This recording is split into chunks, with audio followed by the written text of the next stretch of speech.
अस्सलाम वालेकुम रहमतुल्लाहि व बरकातहू।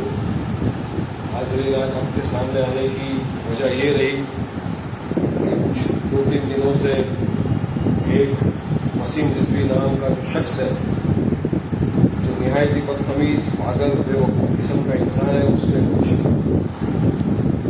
कहा है, अर्जी डाली है। उन्होंने ये कहा है कि हमारे कुरान शरीफ में 26 आयत है, उनको रिपीट करना चाहिए। तो मैं ये कहूँगा कि सबसे पहले तो हम उनके इस बयान का समर्थन करते हैं, कंडेम करते हैं पूरी तरह से। कुरान शरीफ जो है ये अल्लाह सुब्हानहू व तआला की तरफ से नाज़िल करी गई किताब है, जिसको हम पढ़ते हैं, जिसको हम समझते हैं, और उसमें किसी भी तरह का कोई ज़ेर ज़बर, किसी भी नुक्ते का कोई भी फ़र्क नहीं आ सकता। 1400 साल से ज़्यादा से बरसों से चली आ रही किताब है, और इस तरह का बयान देकर इन्होंने तमाम देशवासियों का ही नहीं, पूरी दुनिया भर के लोगों का दिल दुखाया है, ठेस पहुँचाई है, और एक बहुत ही गलत मैसेज इन्होंने दिया है। तो मैं तो ये कहूँगा कि सबसे पहले वसीम रिजवी को अपने दिमाग का इलाज कराना चाहिए, वो मानसिक संतुलन खो बैठे हैं। अब हमारे जो शिया भाई है, कल्ब सादिक, जवाद साहब, उन्होंने भी कहा है कि जो कहा है हम इनका समर्थन नहीं करते, सरासर गलत है, बेबुनियाद बात है। हर इंसान इस बात का कंडेम करता है, और मजलिस इत्तेहादुल मुस्लिमीन भी पूरी तरह से इस तरह के बेतुकी बयानबाजी का कंडेम करती है।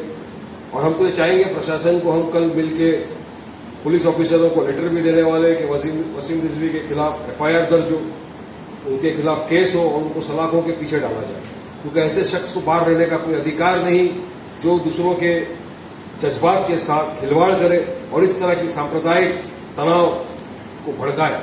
हम हमारे महान देश भारत में सब खुशी खुशी रहते हैं, एक साथ सब मिलकर चलते हैं, सेक्युलरिज्म प्लुरलिज्म को मानते हैं। गंगा जमुना तहजीब का प्रतीक है हमारा भारत, हम सब त्यौहार एक साथ मिलकर बनाते हैं।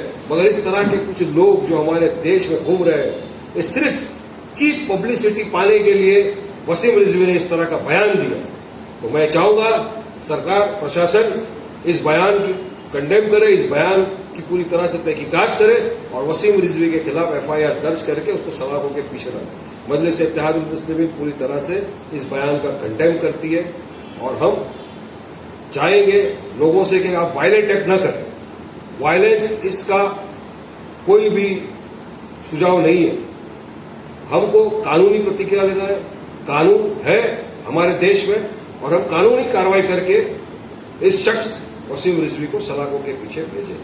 तो मेरी आप तमाम से अदब गुजारिश है, रिक्वेस्ट है कि आप वायलेंट एक्ट न करें, कानून पे, प्रशासन पे भरोसा रखें। हाँ, मगर बिल्कुल हम वसीम रिजवी के खिलाफ सख्त कार्रवाई करने की मांग करते हैं, और उसको जेल जाना चाहिए। शुक्रिया।